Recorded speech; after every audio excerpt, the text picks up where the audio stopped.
Welcome to T-SAT. I'm Naresh, history faculty. ఈరోజు మనం ఈ వీడియోలో మౌర్య సామ్రాజ్యం గురించి నేర్చుకుందాము. భారతదేశ చరిత్రలో మొట్టమొదటి సామ్రాజ్యము మౌర్య సామ్రాజ్యము. రైట్, మనకి క్రీస్తు పూర్వం 6వ శతాబ్ద కాలంలో మగధ ఒక గొప్ప సామ్రాజ్యాల స్థాయికి చేరడం జరిగింది. ఆ మగధ రాజ్యంలో 3 వంశాలు ఉన్నాయని మనం ఆల్రెడీ గత వీడియోలో నేర్చుకున్నాము.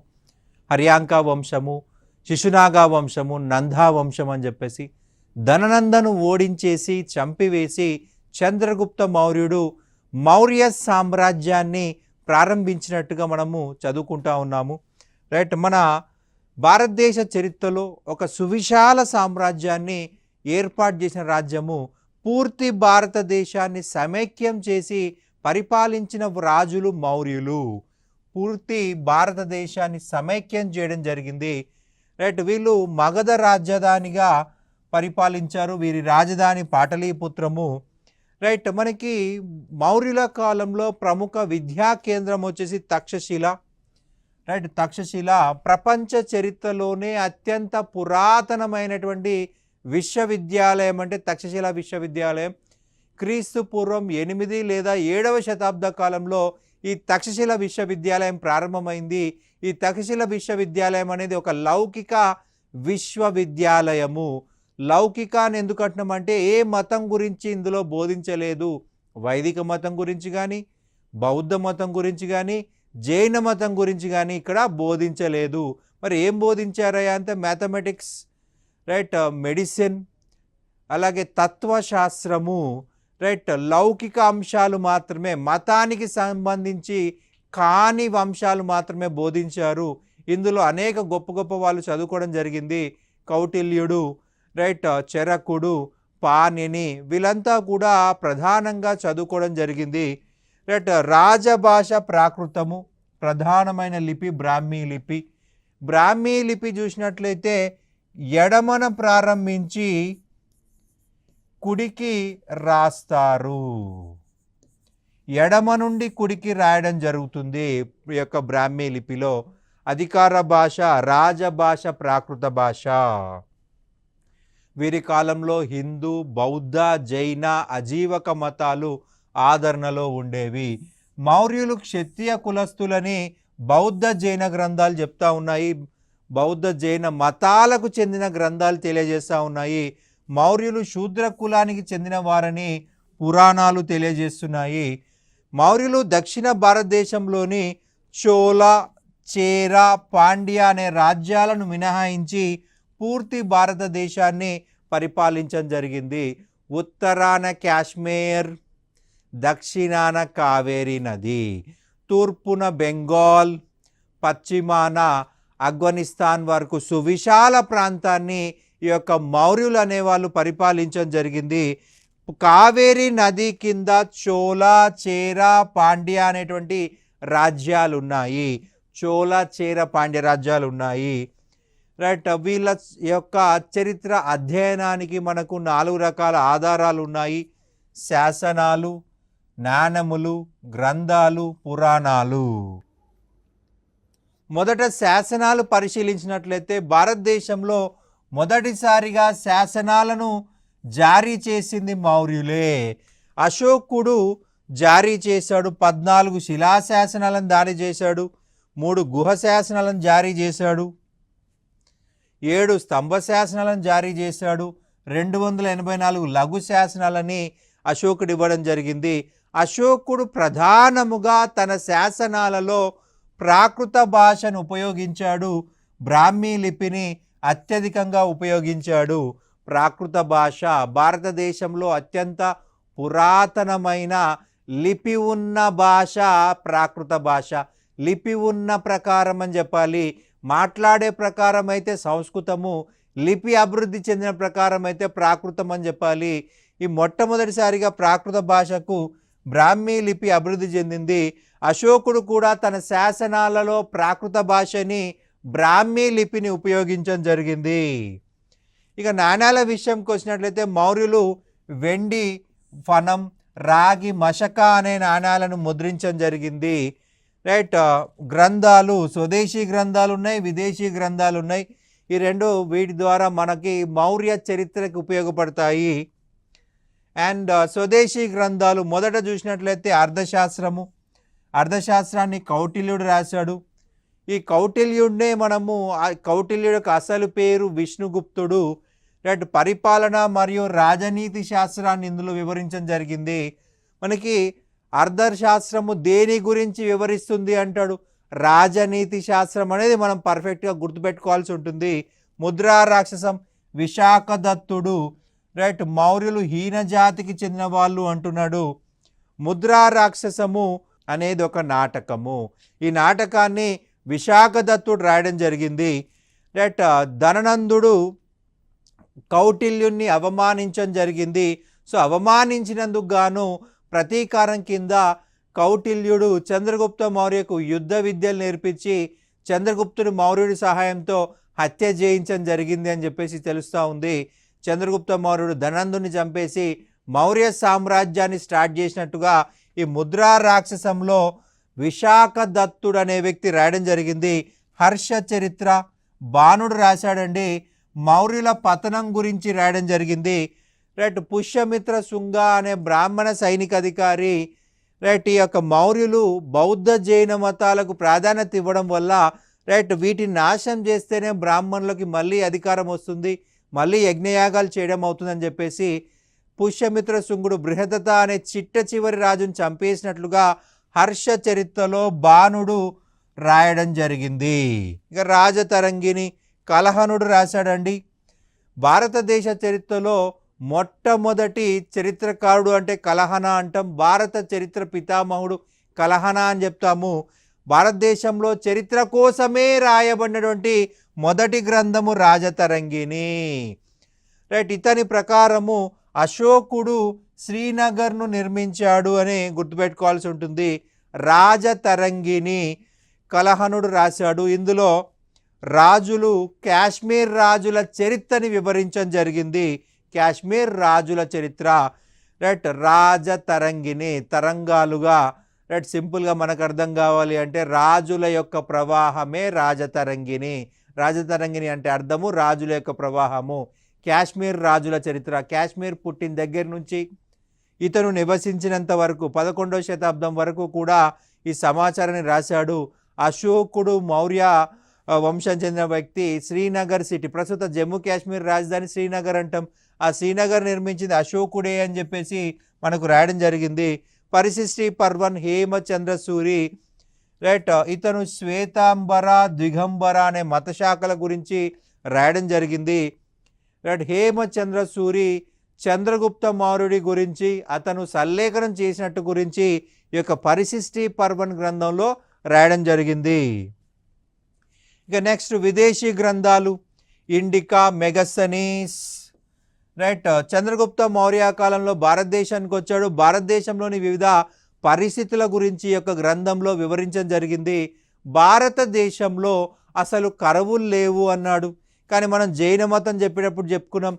రైట్, భద్రబాహు నాయకత్వంలో జైన సన్యాసులు కరువు వలన మగధను వదిలేసి దక్షిణ భారతదేశానికి వెళ్ళిపోయారు. దక్షిణ భారతదేశంలోని శ్రావణ బెలుగుల్లో శ్రీనివాసం ఉన్నారు. మరి ఇది కరువు లేకపోతే ఇలాగా? చంద్రగుప్త మౌర్యుడే భద్రబాహుతో పాటుగా వలస వెళ్ళాడు. సో ఇది కొద్దిగా కాంట్రవర్సీ. రైట్, హిందూ ఇక్కడ సొసైటీలో 7 కులాలు అన్నాడు. కానీ మనకు అప్పుడు ఉన్నవి 4. బ్రాహ్మణ, క్షత్రియ, వైశ్య, శూద్ర 4 ఉన్నాయి. కానీ ఈయన 7 అని చెప్పాడు. అలాగే మనకి వడ్డీ వ్యాపారం లేదు అన్నాడు. కానీ మనము షోడశ మహాజనపద కాలంలో మనం ఏం చెప్పుకున్నాం, మనకి 12% వడ్డీ రేటు ఉందని చెప్పుకున్నాం. అలాగే శతపథ బ్రాహ్మణంలో వడ్డీ వ్యాపారం గురించి వివరించబడింది అని చెప్పేసి చెప్పుకున్నాం. అంటే ఇది కూడా కాంట్రవర్సీయే. అలాగే బానిస వ్యవస్థ లేదు అన్నాడు.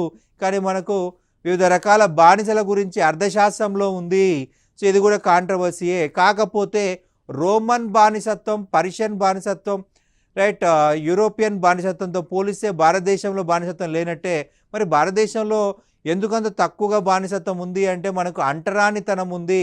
సో మనకి బానిసలని పశువుల కొట్టంలో వాడతారు, బానిసలని వ్యవసాయ క్షేత్రాల్లో వాడతారు. కానీ గ్రీకులు, రోమన్లు అన్ని ప్రాంతాలలో వాడతారు. మనకి మనకి ఇండ్లలో కూడా వంట వండేది బానిస, తినిపించేది బానిస, స్నానం చేపించేది బానిస, రైట్? అత్యంత దారుణంగా బానిసల్ని వాడుకుంటారు రోమన్లు, గ్రీకులు. కానీ ఇండియాలో అంటరానితనం ఉండడం వల్ల బానిసలు ఇంటి బయట ఉంచుతారు, ఇంట్లోకి రానివ్వరు. ఎవరు వండిన ఫుడ్ వాళ్ళే తింటారు. ఆ ఒక అంటరానితనం వల్ల బానిసత్వం సివియారిటీ లేదంటున్నాడు, right? The guide to geography Ptolemy. ఈ టాలమీ అనేవాడు అలెగ్జాండర్ యొక్క సైనిక అధికారి, రైట్? అలెగ్జాండర్ మరణాంతరం ఈజిప్ట్ని ఆక్రమించుకున్నాడు, రైట్? ఈ యొక్క వ్యాపార కేంద్రాల గురించి ఇందులో వివరించడం జరిగింది. ప్లినీ ఇతను న్యాచురల్ హిస్టరీ గురించి రాయడం జరిగింది, రైట్? మౌర్యుల యొక్క సైన్యం గురించి వివరించడం జరిగింది. మౌర్యుల సైన్యము దాదాపు 2 లక్షల కాల్బలం, 30,000 గుర్రాలు, 8,000 రథాలు, 9,000 గజదళం ఉందని చెప్పేసి ప్లినీ న్యాచురల్ హిస్టరీలో చెప్పడం జరిగింది. ఫైనల్గా పురాణాలు. మనకి మొదటి పురాణం బ్రహ్మ పురాణం, 18వ పురాణం బ్రహ్మాండ పురాణము మర అనే మహిళలకు మరియు నందరాజులకు జన్మించిన వారే మౌర్యులు అని చెప్పేసి విష్ణు పురాణంలో తెలియజేస్తుంది. మర అనే మహిళకు నందరాజులకు పుట్టిన వాళ్ళే మౌర్యులు అని చెప్పేసి విష్ణు పురాణంలో ఉంది, రైట్? ఇక నెక్స్ట్ చూసినట్టు అర్థశాస్త్రము. అర్థశాస్త్రాన్ని విష్ణుగుప్తుడు రాశాడు, రైట్? విష్ణుగుప్తుడు అర్థశాస్త్రం రాసినందుకు వచ్చిన పేరు బిరుదు కౌటిల్య. తన చతురతతో, తన టాలెంట్తో ధననందుని హత్య చేయించినందుకు గాను చాణుక్య అనే బిరుదు వచ్చింది. సో కౌటిల్యుడు అన్నా, చాణుక్యుడు అన్నా, విష్ణుగుప్తుడు అన్నా ఒకడే, వేరు వేరు కాదు. ఇతన్ని ఇండియన్ మాకియవెల్లి అని పిలుస్తారు, రైట్? అర్థశాస్త్రం అనే గ్రంథంలో పరిపాలన గురించి, రాజనీతి గురించి రాశాడు. సో దీన్ని పరిపాలన గ్రంథం అనొచ్చు, రాజనీతి గ్రంథం కూడా అనొచ్చు. ఈ గ్రంథంలోని భాగాల సంఖ్య 15 భాగాలుగా అర్థశాస్త్రం రాయబడింది. ఇందులో ఉన్న చాప్టర్లు 189 చాప్టర్లుగా ఈ యొక్క అర్థశాస్త్రాన్ని రాయడం జరిగింది. ఈ గ్రంథంలో ప్రజల సుఖమే రాజు సుఖమని, ప్రజల సంక్షేమమే రాజు సంక్షేమమని ఉంది. ప్రజల సుఖమే రాజు సుఖమని, ప్రజల సంక్షేమమే రాజు సంక్షేమమని ఉంది. రాజు తన రాజ్యాన్ని కుట్రలు కుతంత్రాల నుండి ఎలా రక్షించుకోవాలో ఉంది. రాజ్యాన్ని ఎలా పరిపాలించాలి, కుట్రలు కుతంత్రాల నుంచి ఎలా కాపాడుకోవాలో రాయబడింది. భారత ఉపఖండంలో గల వివిధ వనరుల గురించి కూడా మనకి అర్థశాస్త్రంలో వివరించాడు కౌటిల్యుడు. నీటిలో ఉండే చేప నీటిని తాగుతుందో లేదో ఎవరూ చెప్పలేరు. అదేవిధంగా ప్రభుత్వ ఉద్యోగి లంచం తీసుకుంటాడో లేదో ఎవరికీ తెలియదు. ఓకే, నీళ్ళలో చేప ఉంటుంది, అది నీళ్ళలో ఉంటే తాగుతుందా తాగదా ఎవరు చెప్పలేరు. అలాగే ప్రభుత్వ ఉద్యోగి కూడా లంచం తీసుకుంటాడో లేదనేది ఎవరికీ తెలియదు. అర్థశాస్త్రంలో కౌటిల్యుడు సప్తాంగ విధానం గురించి వివరించాడు. 7 అంగాలు, 7 అంగాల విధానాన్ని వివరించడం జరిగింది, రైట్? ప్రతి రాజ్యానికి 7 లక్షణాలు ఉండాలి అంటాడు, 7 ముఖ్యమైన లక్షణాలు ఉండాలి అంటాడు, రైట్? అవి స్వామి అంటే రాజు, అమాత్య, జనపద, దుర్గ, కోశ, దండ మరియు మిత్ర. రైట్? 7 ఏ రాజ్యానికైతే ఉంటాయో ఆ రాజ్యం పటిష్టంగా ఉంటుంది అంటాడు స్వామి. రాజుకి చాలా చక్కటి లక్షణాలు ఉండాలి, ఎటువంటి అవలక్షణాలు ఉండకూడదు, ఎప్పుడు కూడా ప్రజల సంక్షేమమే చూసుకోవాలి. అమాత్య, చాలా తెలివైన వాళ్ళని అమాత్యులుగా నియమించాలి, రైట్? జనపదము, రైట్? దుర్గము, కోట, దుర్గము అంటే కోట, కోశ పన్నులు, దండ పోలీస్, అండ్ మిత్ర స్నేహితులు. స్నేహరాజ్యాలు కూడా ఉండాలి. స్నేహరాజ్యాలు లేకపోతే ఈజీగా విదేశీయులు, శత్రువులు యొక్క రాజ్యాన్ని ఆక్రమిస్తాడంటాడు కౌటిల్యుడు. ఈ లక్షణాలు లేని రాజ్యము ఎక్కువ రోజులు నిలబడదని పేర్కొన్నాడు. ఈ గ్రంథాన్ని 1905 నుండి మధ్యలో ఆర్ శ్యామశాస్త్రి కనుగొన్నాడు, రైట్? కనుగొని ఇంగ్లీష్లోకి అనువదించడం జరిగింది. మనకి ఈ యొక్క మైసూర్ లైబ్రరీలో కనుగొన్నాడండి, దాన్ని ఇంగ్లీష్లోకి ట్రాన్స్లేట్ చేశాడు ఆర్ శ్యామశాస్త్రి. అర్థశాస్త్రాన్ని ఇంగ్లీష్లోకి ట్రాన్స్లేట్ చేసిన వ్యక్తి ఆర్ శ్యామశాస్త్రి. ఈ గ్రంథము ఎప్పుడు లభించింది అంటే 1905 మధ్యలో, రైట్? మైసూర్ లైబ్రరీలో దొరికింది ఇది. విశాఖ దత్తుడు రాసిన ముద్రా రాక్షసం అనే గ్రంథంలో మౌర్యులు హీన జాతి వారు అని ఉంది, మౌర్యులు తక్కువ కులస్తులని ఉంది, అంటే శూద్రులు. రైట్. హర్ష చరిత్ర గ్రంథంలో మౌర్యుల పతనం గురించి ఉంది. రాజతరంగిణి అనే గ్రంథంలో అశోకుడు శ్రీనగర్ నిర్మించినట్లుగా రాయడం జరిగింది. ఇక నెక్స్ట్ చంద్రగుప్త మౌర్యుడు, మౌర్య వంశ స్థాపకుడు అంటే చంద్రగుప్త మౌర్యుడు. ఇతని పరిపాలనా కాలం చూసినట్లయితే 322 నుండి 298 అనేది గుర్తుపెట్టుకోవాలి. చంద్రగుప్త మౌర్యుడు మౌర్య వంశ స్థాపకుడు. ఇతడు ప్రారంభంలో పిప్పలావనం అనే ప్రాంతంలో జీవించినట్టు కొన్ని ఆధారాలు ఉన్నాయి. రైట్. కౌటిల్యుడి సహకారంతో నందవంశంలోని చివరి రాజైన ధననందుని చంపి మగధని ఆక్రమించాడు. ఇతడు అలెగ్జాండర్ను ప్రత్యక్షంగా కలిశాడని జస్టిన్ అనే చరిత్రకారుడు తెలియజేయడం జరిగింది. అలెగ్జాండర్ను ప్రత్యక్షంగా కలిశాడు అని చెప్పిన చరిత్రకారుడు జస్టిన్. రైట్. చంద్రగుప్త మౌర్యుడి యొక్క ప్రధానమంత్రి కౌటిల్యుడు. రైట్. మనకి భారత ఉపఖండాన్ని పరిపాలించిన మొదటి చక్రవర్తి ఇతడే అని చెప్పింది రాధా ముఖర్జీ. రైట్. మనకి ఎగ్జామ్లో ఏమంటుందంటే రాధా ముఖర్జీ ప్రకారం భారతదేశాన్ని పరిపాలించిన మొదటి చక్రవర్తి ఎవరు అంటాడు, చంద్రగుప్త మౌర్యుడు. లేదంటే భారత ఉపఖండాన్ని పరిపాలించిన మొదటి చక్రవర్తి అని చంద్రగుప్త మౌర్యుడిని పిలిచింది ఎవరు అంటారు, రాధా ముఖర్జీ. క్వశ్చన్ ఎలాగైనా తిప్పి అడిగే అవకాశం ఉంటుంది. రైట్. చంద్రగుప్త మౌర్యుడికి మహిళా అంగరక్షకులు ఉండేవారని స్ట్రాబో తెలియజేశాడు. అలెగ్జాండర్ సేనాని అయిన సెల్యూకస్ నికేటర్ చంద్రగుప్తుడి మధ్య యుద్ధం జరిగిందండి. రైట్. అలెగ్జాండర్ యొక్క కోరిక ఏంటంటే భారతదేశాన్ని ఆక్రమించాలి. భారతదేశాన్ని ఆక్రమించే ఉద్దేశంతో భారతదేశం పైన దండయాత్ర చేశాడు. కానీ అలెగ్జాండర్ బియాస్ నది వరకు మాత్రమే రాగలిగాడు, అక్కడి నుంచి వెనక్కి వెళ్ళిపోయాడు. అలెగ్జాండర్ యొక్క సైనిక అధికారి సెల్యూకస్ నికేటర్ అలెగ్జాండర్ యొక్క కోరికని తీర్చాలనే ఉద్దేశంతో భారతదేశంపై దాడి చేశాడు. చంద్రగుప్తుడితో యుద్ధం చేయడం జరిగింది. సెల్యూకస్ నికేటర్ సిరియా దేశానికి చెందినవాడు. రైట్. సెల్యూకస్ నికేటర్ అలెగ్జాండర్ మరణాంతరం గ్రీకుల తరపున ఆసియా భూభాగాలను పరిపాలించాడు. రైట్. ఇతను సిరియా అనే ప్రాంతం నుంచి పరిపాలించాడు. ఇతని రాజధాని సిరియాగా చెప్పాల్సి ఉంటుంది. రైట్. చంద్రగుప్త మౌర్యుడు సెల్యూకస్ నికేటర్ని ఓడించడం జరిగింది. రైట్. అలెగ్జాండర్ కోరిక నెరవేర్చడం కోసం ఇతను భారతదేశంపై దండయాత్ర చేశాడు. కానీ చంద్రగుప్త మౌర్య చేతిలో ఓడిపోవడం జరిగింది. చంద్రగుప్త మౌర్య చేతిలో ఓడిపోయాడు. రైట్. ఈ యుద్ధాంతరం సెల్యూకస్ నికేటర్ తన కూతురైన హెలెనాను చంద్రగుప్తుడికి ఇచ్చి వివాహం చేశాడు. సో చంద్రగుప్తుడు హెలెనాను పెళ్లి చేసుకోవడం జరిగింది. సెల్యూకస్కు 500 ఏనుగులని చంద్రగుప్తుడు బహూకరించడం జరిగింది. సెల్యూకస్కు 500 ఏనుగులను. మనకి గ్రీకులకి ఏనుగులు తెలియదు. రైట్. ఏనుగులని యుద్ధాల్లో ఎలా వాడాలో తెలియదు. ఒక భారతీయులు మాత్రమే యుద్ధంలో ఏనుగులు వాడేవాళ్ళు అనమాట. గ్రీకులు కావచ్చు, ఇతర దేశస్తులు కావచ్చు, వాళ్ళంతా కూడా గుర్రాలని వాడేవాళ్ళు. సెల్యూకస్ నికేటర్ తన రాయబారి మెగస్తనీస్ను భారతదేశానికి పంపించాడు. రైట్. భారతదేశానికి పంపించాడు. చంద్రగుప్తుడి కాలంలోనే అర్థశాస్త్రము మరియు ఇండికా అనే గ్రంథాలు రాయబడ్డాయి. మెగస్తనీస్ రాసిన గ్రంథం ఏంటి, ఇండికా. కౌటిల్ రాసిన గ్రంథం ఏంటి, అర్థశాస్త్రము. Right. Seleucus Nicator Kabul, Kandahar, Herat ప్రాంతాలని చంద్రగుప్త మౌర్యకి ఇవ్వడం జరిగింది. రైట్. వీటిని మనం సింగిల్ లైన్లో చెప్పాలంటే ఆఫ్ఘనిస్తాన్ అని చెప్పాల్సి ఉంటుంది.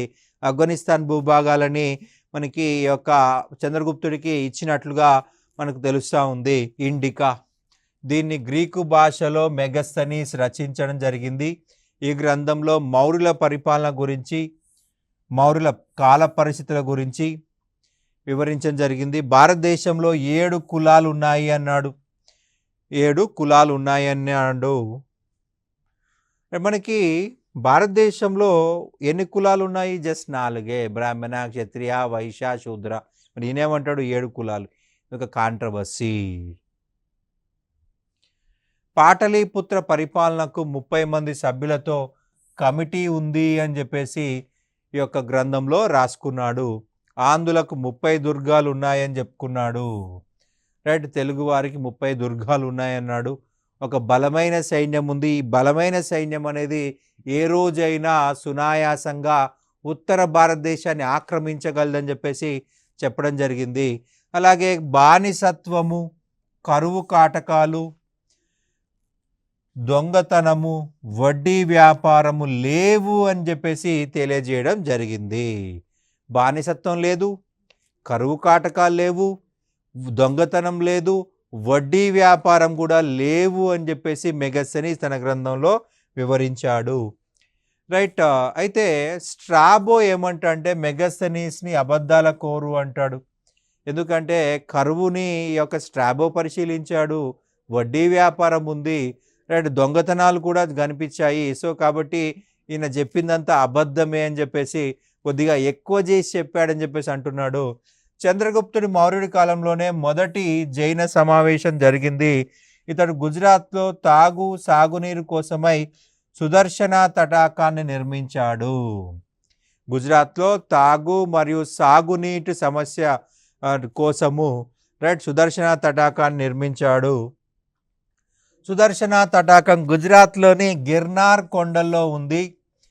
రైట్, ఇక్కడ ఉన్న నదులు వచ్చేసి సువర్ణరేఖ, పలాసిని అనే నదులు ఉన్నాయి. దీన్ని చంద్రగుప్తుడు మౌర్యుడి కాలంలోనే తవ్వకాలు జరిగింది. రైట్, పుష్యగుప్తుడు అనే వ్యక్తి గుజరాత్ ప్రాంతాన్ని చంద్రగుప్తుడి పేరు మీద పరిపాలించే గవర్నర్ అని చెప్పాలి. రైట్, చంద్రగుప్తుడు పర్మిషన్ మేరకు, చంద్రగుప్తుడి కోరిక మేరకు పుష్యగుప్తుడు కట్టాడు. ఇక్కడ రాజు పేరే చెప్పాలి, కింద అధికారి పేరు చెప్పకూడదు. చంద్రగుప్తుడు ఆదేశిస్తే నిర్మించిన వాడు పుష్యగుప్తుడు, గుజరాత్లో స్థానిక అధికారి అన్నమాట. రైట్, అశోకుడి కాలంలో కాలువల నిర్మాణం జరిగింది. రైట్, అశోకుడి కాలంలో ఈ యొక్క సుదర్శన తటాకానికి కాలువల నిర్మాణం జరిగింది. అయితే అశోకుడు ఎవరి ద్వారా తవ్వించాడయ్యా అంటే తుషస్పా అనే గ్రీకు అధికారితోటి మనకి ఇక్కడ కాలువలు తవ్వించడం జరిగింది. మనకి గుప్తుల కాలంలో స్కందగుప్తుడు కూడా మరమ్మతులు చేశాడండి. గుప్తుల కాలంలో స్కందగుప్తుడు కూడా మరమ్మతులు చేశాడు. రైట్, అతని తరపున స్కందగుప్తుని తరపున మరమ్మత్తు చేసింది చక్రపాలిత. రైట్, ఈ తటాకం గురించి తెలియజేసిన శిలాశాసనం జునాగఢ్ శాసనం లేదా గిర్నార్ శాసనము. ఈ గిర్నార్ శాసనాన్ని రుద్రదమనుడు సంస్కృతంలో జారీ చేశాడు లేదా వేయించాడు. భారతదేశ చరిత్రలో తొలి సంస్కృత శాసనము అంటే గిర్నార్ శాసనము లేదా జునాగఢ్ శాసనం అని చెప్పాలి. తొలి సంస్కృత శాసనము. మనకి ఇక్కడ సుదర్శన తటాకం గురించి ఇచ్చిన సమాచారం ఈ యొక్క శాసనంలో మెన్షన్ చేయడం జరిగింది. రైట్, మనకి రుద్రదమనుడు ఇతను గుజరాత్ మరియు మధ్యప్రదేశ్ ప్రాంతంలో పరిపాలించినటువంటి ఒక శకరాజుగా చెప్పాలి. ఈ యొక్క సుదర్శన తటాకాన్ని పునర్నిర్మించాడు, మరమ్మతులు చేపట్టాడు. సో దాని గురించి వివరిస్తూ చంద్రగుప్త మౌర్యుడు ప్రారంభించాడు. అలాగే అశోకుడు కాలువలు కట్టాడు అని చెప్పేసి రుద్రదమనుడు గిర్నార్ లేదా జునాగఢ్ శాసనంలో చెప్పడం జరిగింది. చంద్రగుప్త మౌర్యుడు గ్రీకు దేశంలోని శాండ్రకోటస్ అని పిలిచింది ప్లూటార్క్. చంద్రగుప్త మౌర్యుడిని శాండ్రకోటస్ అని చెప్పేసి పిలిచింది ప్లూటార్క్. చంద్రగుప్త మౌర్యుడు శాండ్రకొట్టప్ అని పిలిచింది అలెగ్జాండర్. ఇతడు క్రీస్తు పూర్వం 298లో కర్ణాటకలో శ్రావణ బెలగొల అనే ప్రాంతంలో సల్లేఖన వ్రతం ద్వారా మరణించాడు. రైట్, భద్రబాహుతో పాటుగా చంద్రగుప్త మౌర్యుడు కూడా దక్షిణ భారతదేశానికి వలస వెళ్ళి రైట్ శ్రావణ బెలగొలలో నివసించాడు. జైన మతం స్వీకరించాడు. రైట్, సల్లేఖన వ్రతం ద్వారా మరణించాడు. మనం గతంలో ఆల్రెడీ చెప్పుకున్నాం సల్లేఖనము, మరణించేంత వరకు కఠిన ఉపవాసం చేయడమే సల్లేఖనము. రైట్, ఈ యొక్క ప్రాంతాన్ని ప్రస్తుతం ఏమని పిలుస్తున్నాడు, చంద్రగిరి కొండలు లేదా చంద్రగిరి గుట్ట అని చెప్పేసి పిలుస్తున్నాము. చంద్రగిరి కొండలు. రైట్, చంద్రగుప్త మౌర్యుడు సల్లేఖనం చేశాడు కాబట్టి ఆ ప్రాంతాన్ని చంద్రగిరి కొండ అన్నారు లేదా చంద్రగిరి గుట్ట అన్నారు. రైట్, భద్రబాహు అనే జైన మత గురువు వలన జైన మతంలోకి మారి మరణించాడని పరిశిష్టి పర్వన్ గ్రంథం తెలియజేస్తుంది. ఇక్కడ మనకి ఈ గ్రంథం గుర్తుపెట్టుకోవాలి.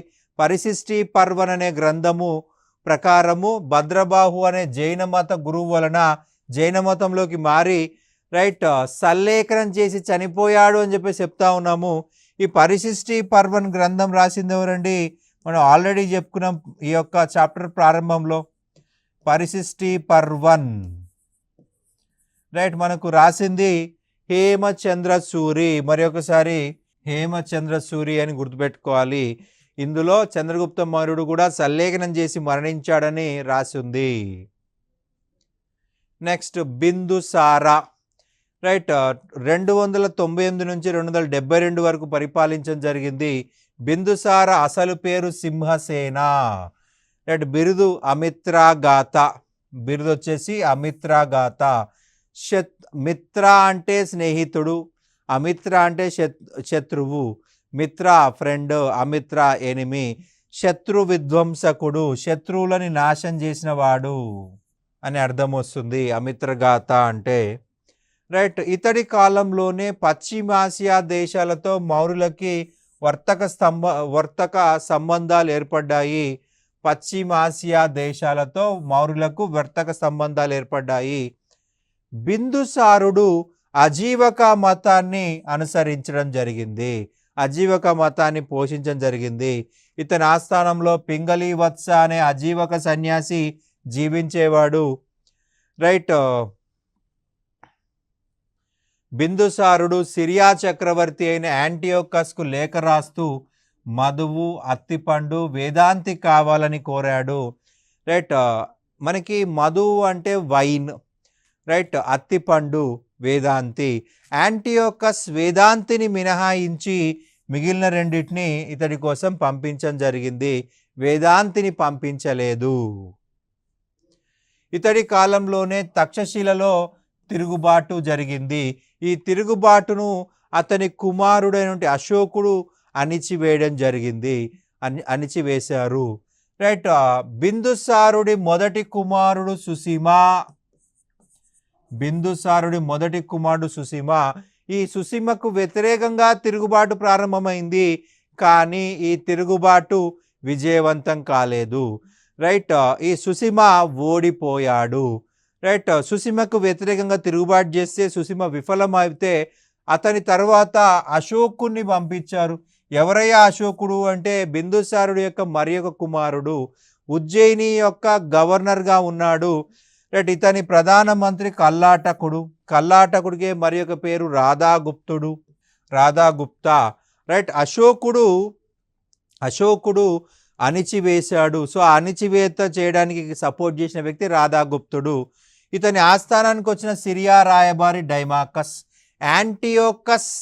యాంటియోకస్ ఇతని రాజ్యానికి పంపించడం జరిగింది. రైట్, ఇతని ఆస్థానానికి ఈజిప్టు నుంచి వచ్చిన గ్రీకు రాయబారి. ఈజిప్టు నుంచి వచ్చిన గ్రీకు రాయబారి డయనోసిస్. రైట్, ఇతని కుమారుల్లో ప్రధానమైన వారు సుసీమ తక్షశిలా గవర్నర్, అశోకుడు ఉజ్జయిని గవర్నర్. రైట్, బిందుసారుడు దగ్గర ఇద్దరు ప్రధానులు పనిచేశారు, కౌటిల్యుడు, కల్లాటకుడికే రాధాగుప్తుడు అని పేరుంది. రైట్, క్రీస్తు పూర్వం 272లో బిందుసారుడు మరణించాడు. అతని మరణం తర్వాత మౌర్య సింహాసనం కోసం వారసత్వ యుద్ధం జరిగింది. 4 సంవత్సరాలు జరిగిన ఈ యుద్ధంలో అశోకుడు తన సోదరులను చంపి క్రీస్తు పూర్వం 269 నాటికి మౌర్య చక్రవర్తి అయినాడు. రైట్, ఇది మనకు మౌర్య సామ్రాజ్యం యొక్క చరిత్ర. Thank you.